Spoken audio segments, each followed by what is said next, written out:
Without you, who is there to save them? Hey there, hi there, I'm Statue, or just Adam. I play Strand, the Stygian Shade in our Tales from the Shadows campaign. We're putting together a little micro-series for our upcoming 2-year anniversary of this campaign, so sit back and enjoy this little segment dedicated just to Strand. We are using these source books published by Kobold Press, and our rule set is from their newly published Tales of the Valiant Player's Guide.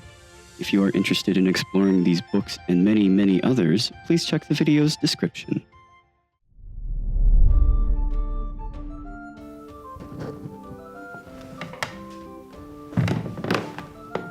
All right, so let's start. Introduce yourself. Give us your name, where you're from, what do you do? Hey, I'm Strand. I clawed my way out of the River Styx some time ago.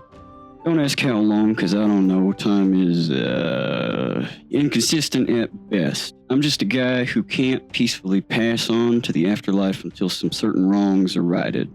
You know how it is with us dead folks. I absolutely do not know what it is with dead folk. I've never even seen a ghost in my entire life until now. Right. I often forget most folk aren't accustomed to being around the undead. We ain't so scary, though, so long as we don't come back to haunt you specifically, you're in no danger. What about zombies? Don't they just mindlessly eat people? We're getting off topic here, but zombies are more construct than undead. Their minds don't really belong to them, you hear? Of course, let's get back on track here. You said you clawed your way out of the River Styx. Care to elaborate a little bit and tell us how that happened? Oh, hell, that's quite the story, but I don't know that I have all the details. What do you mean you don't have all the details? Well, do you remember being birthed? No. I rest my case. Anyway, my first memory, undead me, Strand, was existing in a turbulent soup of furious emotion. Best way I can describe it. That is, until a direction became clear. Next thing I know, a sort of corporeal body is beginning to form around my restless soul, and suddenly I am elbow deep in the mud on the banks of the River Styx. Then, well, God showed up. I'm sorry, what? Yeah, Charon, god of death. At first, he wanted me to go back into the river. Now, I don't recall the fine details of the discussion we had, but at the end of it, he gave me power and sent me off to fulfill my destiny, whatever it is, so I could peacefully get back in the river and flow into my respective afterlife. Whoa. Did you ever discover your destiny? Let's not tell the story out of order, but to answer the question, I think so. Anyway, then I went south, walked into a scary forest, and came across Llewellyn, Rhea, and, no, it was just those two. And we've been adventuring ever since. And on those adventures, you then found your destiny, correct? Correct, but it took quite a while to get to that point. In the beginning, we ended up in the employment of the night messengers. I think we only did about 3 jobs for them. First was to investigate and stop a bunch of strange magical creatures that were terrorizing Coramel. That led us to Mary. We know her origins already. She was under the care of Oma Rattenfanger and being forced to draw scary creatures that would come to life and terrorize people. Our solution was pretty simple. We adopted her. In that same adventure we had, we also found Zune, who was a were-rat at the time, and we adopted her as well. You guys really just take people in, huh? Yep. Who would I be to refuse help to those who need it? The harsh world, help is hard to come by. Why not me? That's admirable of you. Where did you go from there? From there, we had to fight a giant murder flower in the womb wield. I recall it being the easiest job we ever did. We even removed Nazoon's curse of lycanthropy afterwards. And then we were hired to go find out who the traitor was in the Court of Pale Roses. I'm pretty sure we just threw some frog guy under the bus, even though he was innocent. Maybe we should do something to fix that sometime after the world isn't in jeopardy. That's where we found and adopted Gilfrith. Grown-ass man, by the way. And we adopted him. Speaking of the night messengers, they're in this bag right here, imprisoned by some kind of bag man. Another thing we gotta do at some point. Hopefully we'll get it done soon. It is no fun to be trapped inside of a bag with no understanding of time and otherwise. Have you just been putting it off? You talk like this happened long ago. Problem is, we are only 3 people and we remain unprepared for the task. But hey, at this point, we can finally talk about destiny. I cannot recall why, but we went off to visit Court Midnight Teeth. I suspect our minds were tampered with. It is pretty typical kind of thing that happens out here. We visited an old man called Sir Milk. He was hysterical, claiming we had met the night before. I believed him. I still do. What does this have to do with destiny? I'm getting there. Hold your horses. Then, knocking at our door was Valiant, and he was here to change our fate. I forget what led to it, but Lulin and her friend Glimmer had entered Sir Milk's thoughts to find out what the deal was. Glimmer trapped Lulin in his head, revealed themselves as an agent of Queen Sarastra, and all hell broke loose.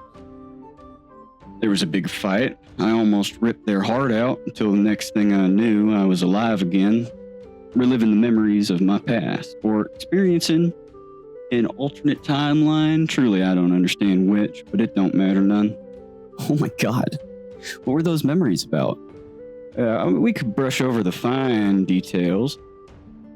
I was a knight devoted to the king and queen at the court of Night and Magic. My name was Lancelot.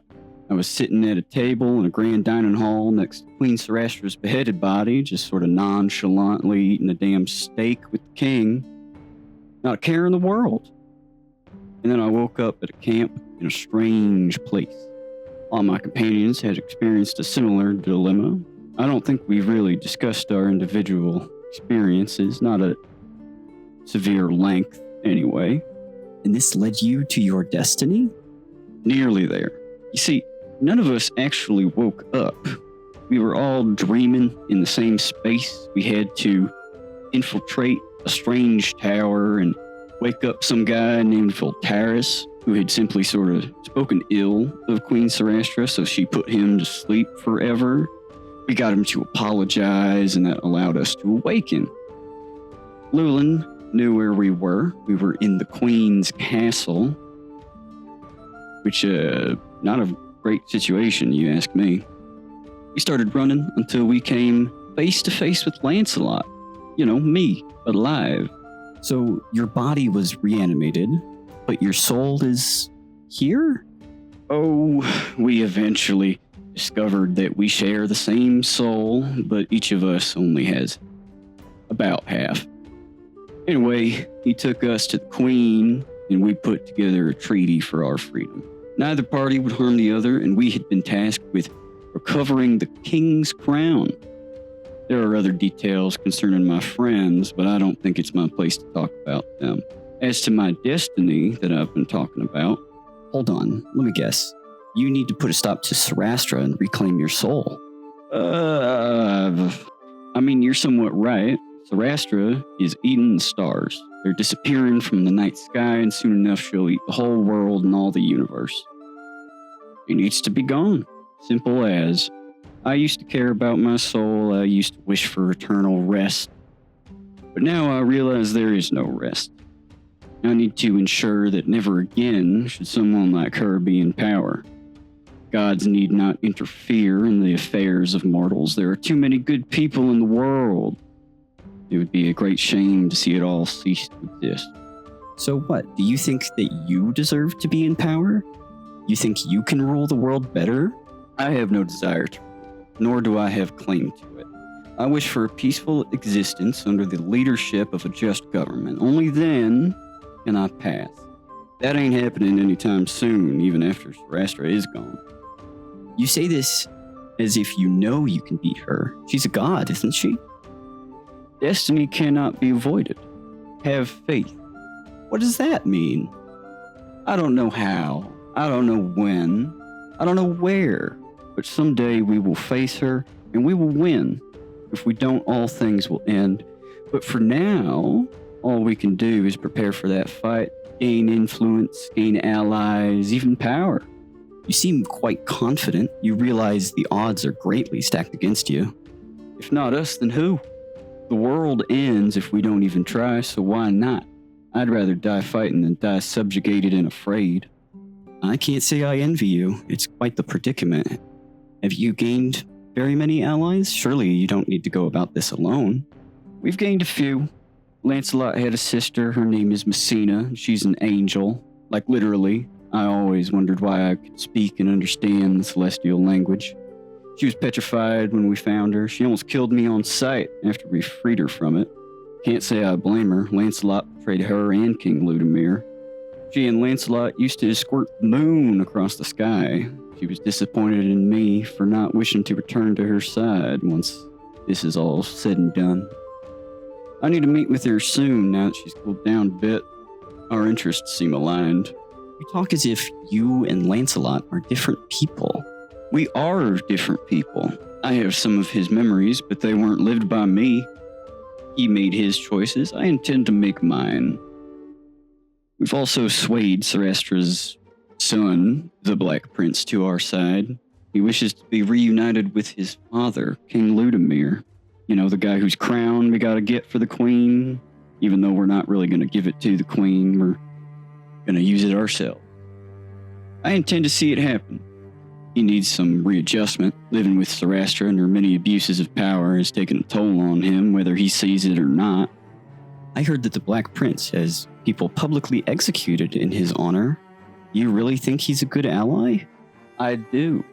He's not too far gone for redemption and seems receptive to it as well. Give the man some time. He's lived many lifetimes closely beside Sarastra. He can't be expected to be a beacon of morality this early on. Once we find the king, whether he's dead, alive, insane, or whatever, I feel he'll come to some kind of resolution. You have a lot of faith in the goodness of people, even when they have no history of goodness. Well, not everyone's good. I've met quite a few that have ended up on my murder list. You have a murder list?